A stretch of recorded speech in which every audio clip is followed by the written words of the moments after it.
student, assalamu alaikum. This class 8 subject English. Today our topic is meeting poets. Page number 71. The student, let's read meeting poets in Eunice de Souza, written by Eunice de Souza. शायरा ने लिखी है, judging one thing with reference to another is an error.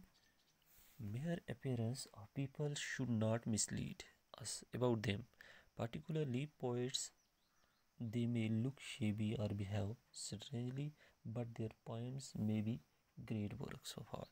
We cannot therefore assess them only by their poems. The poem presents the confusion created in the minds of reader.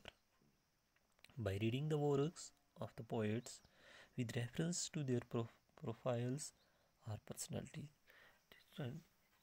इस नज़म में यानी शायरा शायरों को समझने की कोशिश करती है, लेकिन वो परेशान है, वो उनको समझ नहीं पाती। शायरा शायरों का बैरून देखकर हैरान होती है। शायर बाहर से कुछ और अंदर से कुछ और होते हैं। वो लिबास और बाकी पहनावा ठीक ढंग से नहीं पहनते हैं, लेकिन बाहरी दिखावा कोई ख़ास मतलब भी नहीं रखता। इंसान का अंदरून अच्छा होना चाहिए। बच्चों, शायरा कहती है कि अगर शायरों को समझ न हो तो उनके लिखे हुए काम पढ़ने चाहिए। उनकी शायरी से ही उनके बारे में पता चलता है। अगर चाहे वो बाहर से कुछ भी लगते हैं, लेकिन अंदर से वो कुछ ख़ास ही होते हैं। वो हमें ऐसी जगहों और ऐसी चीज़ों के बारे में बताते हैं जो हमारे दिमाग से भी बहुत दूर होते हैं। वो उन चीज़ों और जगहों को एक खूबसूरत अंदाज में बयान करते हैं। मेरे बच्चों, meeting poets I am disconcerted sometimes by the color of their socks, the suspicions of wig, the wasp in the voice, and in air sometimes of dankness. बच्चों, यानी माई मीटिंग पोइट्स, मिलकर शायरों से कई बार हो जाता हूँ परेशान में।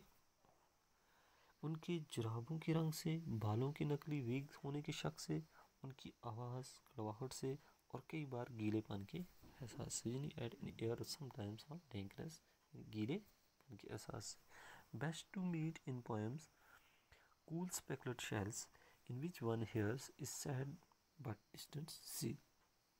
बेहतर है मिलना नज़मों में वो ठंडे दागदार होल जिनके अंदर आदमी सुनता है।